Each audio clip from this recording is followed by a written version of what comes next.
In the quiet stillness of his small Warsaw apartment in 1968, an aging Jan traced the edges of a photograph, its corners softened by decades of handling. The image showed a young girl with eyes that held a universe of unspoken stories, a ghost from a world turned to ash. For him, she was not a ghost, but the anchor of his entire existence, a memory more vivid than the present day. The picture was a portal to 1946, to the mud and chaos of a displaced persons camp in Allied-occupied Germany. There, amidst the rubble of a fallen empire, two children found solace in each other. Jan, a quiet boy from Poland who had lost everything, and Ilara, a German girl whose family was fleeing their own ruined home. They were enemies by birth, yet they shared a language of loss that no adult could understand. They spent their days carving figurines from scraps of wood and mapping out imaginary futures on dusty ground, a future where they would never be separated again. In a world defined by barbed wire and uncertainty, their friendship was the only territory that felt safe. It was a small, defiant kingdom of two, built on shared bread and whispered secrets under the shadow of barracks, a testament to childhood's resilience against the bleakest of backdrops. Their bond was forged in the crucible of post-war despair, a flicker of warmth against the encroaching cold. They promised each other, with the solemn gravity only children possess, that if the world tore them apart, they would cross any distance to find one another. It was a vow, sealed not with a handshake, but with the exchange of their most prized possessions, his hand-carved wooden bird for her faded blue ribbon. This promise became the central pillar of Jan's life, a silent vow that echoed through the years. It was a pact made by two children who had no concept of borders, politics, or the sheer, cruel vastness of a continent fractured by war. A vow that would soon be tested by forces far beyond their control, scattering them like seeds on a merciless wind and setting in motion a journey of unimaginable length. The day the camp was dissolved arrived without warning. Trucks rumbled through the muddy lanes, their engines a death knell for the fragile community that had formed there. Officials with clipboards called out names, assigning fates with bureaucratic indifference. Families were given an hour to gather their meager belongings. There was no time for proper goodbyes, only for frantic, tearful glances across the chaotic sea of displaced souls, a final, desperate search for a familiar face. Jan's family was assigned to a transport heading east, back towards a Poland that was now a foreign land under a new regime. He saw Ilara being herded with her family towards a different set of trucks, a convoy destined for the west, towards France. Their eyes met for one final, heart-wrenching moment. He held up the wooden bird she had given him. She clutched the blue ribbon. Then they were gone. The journey back to Poland was a blur of hunger and jolting movement. Jan spoke to no one, his entire world having shrunk to the small, carved bird in his hand. It was more than wood. It was a physical manifestation of his promise. While other survivors focused on the daunting task of rebuilding their lives from nothing, Jan focused on a single, unwavering goal. He had to find Ilara. The promise was not a memory, but a map. Back in his family's new, state-assigned home in a small rural village, the silence of the countryside was deafening. The other children played games of war and peace, but Jan remained apart, an old soul in a young body. He spent his evenings staring at maps, trying to comprehend the impossible distance that now separated him from the only person who understood the wound he carried. His obsession was a quiet, burning ember. His family, wrestling with their own trauma, saw his fixation as a dangerous fantasy, a refusal to accept their new reality. They urged him to forget the German girl, to let go of the ghosts of the camp. But for Jan, forgetting Ilara would be like forgetting how to breathe. Her memory was not a ghost haunting him. It was the very thing that kept him alive, the fuel for a fire that would one day consume his entire life. The years that followed were a long, slow exercise in patience and secret preparation. Jan grew from a boy into a man, his features hardening, but his eyes retaining the same determined focus. On the surface, he lived a conventional life. He worked at the local timber mill, his hands growing calloused and strong, but his mind was always elsewhere, thousands of kilometers to the west, meticulously planning the impossible journey. Every spare zloty he earned was saved, hidden away in a loose floorboard beneath his bed. He ate little, owned almost nothing, and denied himself any small pleasure. His sacrifice was his secret ritual, an offering to the promise he had made. While his peers were courting and starting families, Jan was studying. He secretly acquired forbidden books to learn French and improve his German, his accent honed by listening to faint radio broadcasts late at night. His singular focus created a gulf between him and his community. They saw him as an eccentric loner, a man lost in a dream of the past. His parents pleaded with him to build a life in Poland, to find a local girl and accept his fate. They could not understand that his fate had already been sealed in a muddy camp years ago. His life was not here. It was a journey he had yet to begin. He spent countless hours writing to the Red Cross and other international relief agencies, sending carefully worded inquiries about a German family with a daughter named Ilara, last seen in 1946. The responses, when they came at all, were always the same: a polite, bureaucratic regret. Records were incomplete, millions were displaced, and finding one person was like finding a single grain of sand on a vast beach. Each rejection was a blow, but it never extinguished his hope. This quiet, relentless preparation consumed his youth. He was a man living in two worlds, the physical reality of his Polish village and the internal landscape of his quest. The faded photograph and the wooden bird were his compass and his map. He knew that one day a sign would come, a whisper of a clue, and he had to be ready to leave everything behind the moment it did.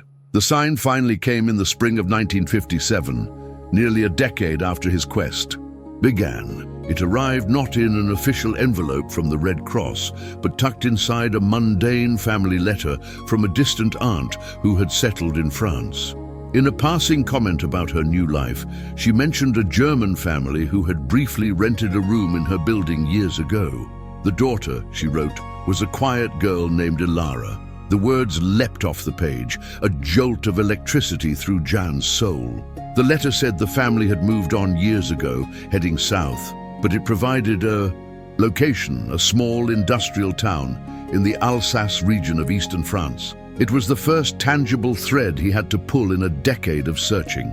For Jan, this sliver of information was not a cold lead. It was a blazing sign from the heavens. Within a week, he had made his decision. He quit his job at the mill, withdrew his life savings from beneath the floorboard, and packed a small, durable bag. Inside, he placed a change of clothes, a loaf of bread, and two sacred items: the worn photograph of Ilara and the small wooden bird. He said a quiet goodbye to his sleeping parents, knowing they would never understand his departure. His journey began under the cover of darkness. Crossing the border out of Poland was a risk, a perilous step into the unknown. But fear was a luxury he couldn't afford. The 3,000-kilometer trek that had existed only in his mind for so long was now a physical reality. He traveled by slow-moving freight trains, by hitchhiking with wary truck drivers, and for long stretches, simply by walking the lonely roads heading west. Each kilometer covered was a victory, a small act of defiance against the forces that had torn them apart. The journey was arduous, filled with hunger and suspicion. As a Pole traveling through post-war Germany, he was often met with hostility, yet he pushed onward, fueled by a single image, the face of a young girl, and the memory of a promise made in the ruins of a forgotten world. This was no longer a dream. It was a pilgrimage. The road to France was a harsh teacher. Jan learned to sleep in barns and abandoned buildings, to find kindness in the faces of strangers, and to endure the gnawing pangs of loneliness. The physical toll was immense, but it was the psychological burden that was heaviest. With every town he passed through, the hope that had propelled him forward was met with the crushing reality of his task's scale. He was chasing a ghost. When he finally reached the town in Alsace his aunt had mentioned, his hopes surged, only to be quickly extinguished. The German family was a distant memory to the locals. They had stayed for less than a year and left without a forwarding address. He spent weeks there, working odd jobs for food, showing the photograph to anyone who would look. A few older residents thought they recognized the girl, but their memories were fragmented, unreliable. This pattern would repeat itself for years. A small lead would send him across the country, only to find the trail had gone cold long ago. He followed rumors of refugee settlements, meticulously checking parish records and census data. He traversed France from north to south, from the industrial heartlands to the sun-baked fields of Provence. His youth faded on the road, his face becoming a mask of grim determination. The journey transformed him. The quiet, obsessive boy became a resilient, resourceful man. He learned to read people, to navigate complex social codes, and to survive on the fringes of society. But the quest was taking its toll, carving deep lines into his face. At times, huddled by a small fire on a cold night, despair would wash over him, a tempting whisper to give up and return to a life of quiet anonymity. But then, he would pull out the photograph. In the flickering firelight, Ilara's eyes seemed to hold his gaze, reminding him of his vow. Stories like Jan's, born from unwavering love and hope, are the ones that remind us of the strength of the human spirit. If his journey resonates with you, consider subscribing to our channel for more tales of incredible perseverance. His journey was far from over. A bustling metropolis was his next destination. Eventually, all threads seemed to lead to one place: Paris. In the early 1960s, the city was a magnet for those who were lost and those who were looking, a sprawling labyrinth of hope and anonymity. Jan arrived with little more than the clothes on his back and the unyielding weight of his mission. The grand boulevards and iconic landmarks meant nothing to him. He saw only a million windows behind which Ilara might be living. He found work as a laborer, his days spent on construction sites, rebuilding a city eager to forget the war. His nights, however, were dedicated to the search. He lived in a tiny attic room in the Montmartre district, an area that had become home to many German immigrants and refugees. His room was a command center, its walls covered with maps of the city, marked with annotations and crossed-out leads. Every weekend he would walk. He methodically explored each neighborhood, from the working-class districts of Belleville to the quiet cobblestone streets of the Latin Quarter. He became a familiar, spectral figure, the quiet Polish man with the sad eyes who would approach older people, clear his throat, and present the faded photograph. "Have you seen this girl?" he would ask, in his heavily accented French. Most would shake their heads with pity or impatience, but a few would pause. The photo, now creased and fragile, became a minor legend in certain circles. Shopkeepers and bakers started to recognize him. He was l'homme à la photo, the man with the photograph. They didn't know his story, but they saw the relentless, almost sacred devotion in his eyes, a man on a quest that seemed both mad and noble. Years in Paris bled into one another. The city changed, the world moved on, but Jan remained steadfast, locked in his search.